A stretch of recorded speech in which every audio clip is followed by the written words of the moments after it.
Hi everyone, स्वागत है आपका मेरे चैनल क्रिएटर गाइडलाइन में। दोस्तों, आज के इस वीडियो में हम आपको बताने वाले हैं कि भू आधार क्या है और इस योजना से आपको किस प्रकार से फ़ायदा मिलेगा और इस योजना या जो योजना है ये कब लागू होने वाली है। संपूर्ण जानकारी वीडियो में विस्तार से होगी, इसलिए वीडियो को शुरू से अंत तक जरूर देखिएगा और चैनल को पहली बार विजिट किया है तो चैनल को सब्सक्राइब करना ना भूलें। चलिए दोस्तों, बताएंगे आज आपको कि भू आधार क्या है।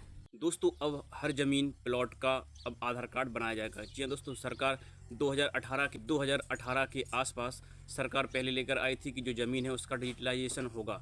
अब सरकार जब अभी हाल ही में बजट पेश हुआ है और उस बजट में यह योजना लेकर आए हैं। हमारे केंद्र सरकार के माध्यम से यह योजना चलाई जानी है, लेकिन अभी हाल में यह योजना लागू नहीं हुई है। लेकिन आने वाले जो 3 साल हैं तब तक इस योजना को लागू कर दिया जाएगा। जैसे ज़मीन है तो आपकी कोई ज़मीन को दूसरा व्यक्ति कोई उस पर कब्जा नहीं कर पाएगा, इसलिए इस ज़मीन की जो जानकारी है वो आपके जो आधार कार्ड है 14 अंक का एक यूएल पिन इसमें जनरेट किया जाएगा और इस पिन के माध्यम से आप जैसा आपका आधार कार्ड है उसी प्रकार का जो ज़मीन का एक आधार कार्ड ही बनेगा। उसमें ज़मीन संबंधी सारी जानकारी उस कार्ड के अंतर्गत होगी। जैसे कि किसी व्यक्ति का जो नंबर जो आधार कार्ड होता है, जो व्यक्ति संबंधी पूरी जानकारी होती है, इसी प्रकार एक यूएल पिन के माध्यम से आप अपनी ज़मीन संबंधी सारी जानकारी प्राप्त कर पाएंगे। जैसा किसी व्यक्ति का एक आधार कार्ड होता है वैसा ही अब आपकी ज़मीन का भी एक आधार कार्ड बनेगा। भू आधार के तहत ग्रामीण क्षेत्रों में जितनी भी ज़मीन है उन सभी ज़मीनों का 14 अंकों का एक विशिष्ट पहचान संख्या होगी। जिसके इस प्रक्रिया में भूमि की पहचान संख्या के साथ मानचित्र, सर्वे, मालिकाना और किसानों का रजिस्ट्रेशन किया जाएगा। इससे कृषि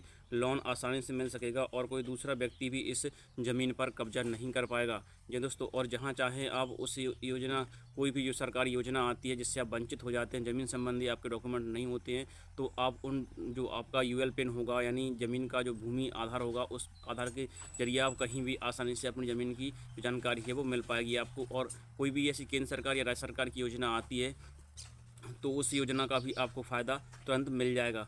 और कई बार ऐसा होता है कि आपकी ज़मीन संबंधी कोई ऐसे विवाद होते हैं जो कि सालों के चल रहे हैं और वो नहीं निपट पाते हैं, तो और इस ऐसे समय में यदि आपके पास यूएल पिन होगा तो आप इस ज़मीन संबंधी जो जानकारी है वो आसानी से आप निकाल पाएंगे और कोई दूसरा व्यक्ति उस पर कब्जा भी नहीं कर पाएगा। क्योंकि जब इसको लागू किया जाएगा तो इसमें ज़मीन संबंधी सारी जानकारी इसमें भरी जाएगी। जैसे कि ज़मीन का नक्शा है, ज़मीन की रजिस्ट्री है, मालिक का नाम है, पता है, कहाँ पर ज़मीन है, सर्वे संख्या क्या है, तो ये सारी जानकारियाँ ज़मीन की जो आधार कार्ड बनेगा उस समय इसमें इनपुट की जाएगी। जैसे कि किसी व्यक्ति का बनता है तो व्यक्ति संबंधी संपूर्ण जानकारी उस आधार कार्ड में होती है। इसी प्रकार यह जब भू आधार जब बनाया जाएगा तो इसमें सारी जानकारी यहाँ पर इनपुट की जाएगी। केंद्र सरकार अभी हाल ही में जो बजट पेश हुआ है उस बजट में इस योजना को लेकर आई है और आने वाले जो 3 साल हैं उन 3 सालों में इस योजना को लागू कर दिया जाएगा। जैसे कि हाल ही में अभी पीएम किसान सम्मान निधि योजना के लिए अभी एक और कोड यहाँ पर जो बनाया जाना है, तो जैसे फार्मर आईडी अभी बनाई जानी है, तो फार्मर आईडी के लिए भी अभी ऑनलाइन फॉर्म अप्लाई किए जा रहे हैं और जो दिसंबर का महीना है